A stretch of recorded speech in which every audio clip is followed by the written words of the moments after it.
BA second semester history MJC 2 का most important question आज के इस वीडियो में आप लोग देखेंगे, जो कि बिहार के सभी विश्वविद्यालय के लिए रहने वाला है। तो चलिए वीडियो को स्टार्ट करती हूँ और सारे क्वेश्चंस आप लोगों को करा देती हूँ। और एक चीज़ क्लियर कर दूँ, ये जितने क्वेश्चंस मैं कराने वाली हूँ वो एग्जाम में आएगा। तो चलिए क्वेश्चंस करने से पहले एक चीज़ मैं क्लियर कर दूं, जिन्हें भी सिलेबस नहीं पता है एमजेसी 2 हिस्ट्री में क्या पढ़ना है, तो पहले सिलेबस देख लेना। लिंक डिस्क्रिप्शन में मैं दे दूंगी सिलेबस का। पहले सिलेबस देखना है क्या क्या पढ़ना है, उसके बाद ही ये क्वेश्चंस करना, क्योंकि क्वेश्चंस तो मैं करा दूंगी, आपको समझ में ही नहीं आएगा कि क्या मैं करा रही हूँ। पहले सिलेबस देखो, देन ये सारे क्वेश्चंस करो। और यहाँ पे क्वेश्चंस मैंने हिंदी और इंग्लिश दोनों में ही लिखा है, और क्वेश्चंस मैं दोनों ही में कराने वाली हूँ, बिकॉज मेरे चैनल पर हिंदी और इंग्लिश दोनों ही मीडियम के स्टूडेंट हैं। क्लियर। तो सबसे पहले आप लोग देखेंगे यूनिट वाइज, यहाँ पे मैं क्वेश्चंस ली हूँ history of early world civilisation से।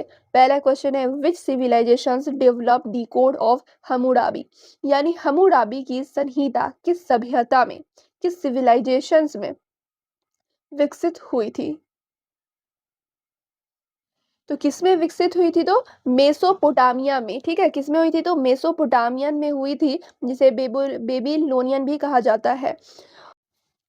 फिर सेकंड क्वेश्चन है, the great pyramid of Giza was built in which ancient civilisation, यानी गिजा का महान पिरामिड किस प्राचीन सभ्यता में बनाया गया था, तो इजिप्टियन, मिस्र में। ठीक है, मिस्र हो जाएगा यहाँ पे राइट आंसर, ऑप्शन सी हो जाएगा करेक्ट आंसर। थर्ड क्वेश्चन है यहाँ पर, क्यूनिफॉर्म जिसे किलकार कहा जाता है, cuneiform script was invented by which Mesopotamian group, यानी कि किलकार जो है लिपि का आविष्कार किस मेसोपोटामिया समूह द्वारा किया गया था, तो सुमेरियन। ठीक है, सुमेरियन के द्वारा किया गया था। कौन सा समूह था, तो सुमेरियन था।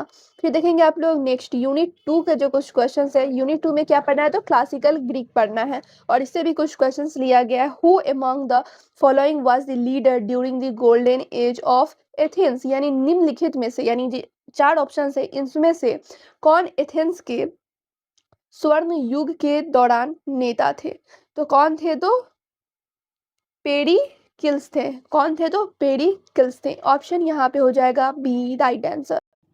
फिर नेक्स्ट क्वेश्चन है, the Peloponnesian war was fought between, यानी पेलोपोनेसियन युद्ध जो है वो किसके बीच लड़ा गया था, तो वो लड़ा गया था एथेंस और स्पार्टा के बीच में। ठीक है, एथेंस और स्पार्टा के बीच में ये युद्ध लड़ा गया था। अब नेक्स्ट यूनिट से आप लोग क्वेश्चन देखेंगे, यूनिट 3 रोमन इंपायर का एक इंपॉर्टेंट क्वेश्चन है। Who was the first emperor of the Roman empire, यानी रोमन साम्राज्य का पहला सम्राट कौन था, तो जूलियस सीजर था। कौन था, तो जूलियस सीजर था। नेक्स्ट यूनिट से क्वेश्चन देखेंगे आप लोग, rise of Christianity and Islam, इससे क्वेश्चन लिया गया है। The prophet Muhammad was born in which city, यानी पैगंबर मोहम्मद सल्लल्लाहु अलैहि वसल्लम का जन्म किस शहर में हुआ था, तो किस शहर में हुआ था, तो मक्का में हुआ था। ऑप्शन बी यहाँ पे हो जाएगा राइट आंसर। अब देखेंगे नेक्स्ट क्वेश्चन आप लोग, which Roman emperor made Christianity the official religion of the Roman empire, यानी किस रोमन सम्राट ने ईसाई धर्म को रोमन साम्राज्य का आधिकारिक धर्म बनाया, तो किसने, तो थियोडोसियस ने। किसने किसने बनाया था, तो थियोडोसियस ने बनाया था। क्लियर। फिर देखेंगे आप लोग नेक्स्ट क्वेश्चन नेक्स्ट यूनिट का, तो ये लास्ट यूनिट है, यूनिट 5 अर्ली मेडिएवल यूरोप, इससे क्वेश्चंस लिया गया है। क्वेश्चन है, the crusades were a series of religious wars fought mainly between, यानी क्रूसेड धर्म युद्ध मुख्य रूप से किनके बीच लड़े गए, धार्मिक युद्धों की एक श्रृंखला क्या थी, तो ईसाई और मुस्लिम थे। ठीक है, ऑप्शन ए होगा यहाँ पे राइट आंसर। अब देखेंगे आप लोग नेक्स्ट और लास्ट क्वेश्चन ऑब्जेक्टिव का, the economic basis of European feudalism was based on, यानी यूरोपीय समाजवाद का आर्थिक आधार किस पर आधारित था। ठीक है, तो यहाँ पे आप लोग देखेंगे किस पर आधारित था, तो कृषि और मनोरियल प्रणाली पर, यानी एग्रीकल्चर एंड मेनोरियल सिस्टम पर। अब यहाँ पे सब्जेक्टिव क्वेश्चंस देखेंगे, कुछ मार्क्स 5 मार्क्स वाले भी क्वेश्चन है और कुछ 10 मार्क्स वाले भी क्वेश्चन है।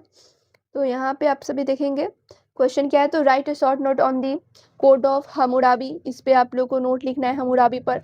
Discuss the main achievements of the Pericles age in Greek, ये सब आप लोग को लिखनी है। ठीक है, तो यहाँ पे सिर्फ क्वेश्चन है, ये सारे क्वेश्चंस का जो सॉल्यूशन है, आंसर है, वो सब मैं नेक्स्ट पार्ट में करा दूँगी, ठीक है? यहाँ पे जितने क्वेश्चंस देख रहे हैं, ऐसे आप लोगों को इन सारे क्वेश्चन का आंसर मिल जाएगा, कहाँ पर? तो वेबसाइट पर, जिसका लिंक डिस्क्रिप्शन में मैं दे दूँगी। यहाँ पे जितने क्वेश्चन हैं, ये काफ़ी इंपॉर्टेंट क्वेश्चन, ये आप लोगों को ज़रूर कर लेनी है, क्योंकि एग्ज़ामिनेशन में ये सारे क्वेश्चंस आ सकते हैं, इसमें से कोई ना कुछ क्वेश्चन ज़रूर रहेगा। तो डिस्क्रिप्शन एक बार चेक कर लेना, सारे क्वेश्चन का आंसर वहाँ पर मिल जाएगा। सिलेबस भी वहीं पर मिलेगा और भी ऑब्जेक्टिव क्वेश्चंस वहीं पर मिलेगा। तो चलिए फिर मिलती हूँ दूसरे वीडियो में, जब तक आप लोग चैनल पे बने रहें।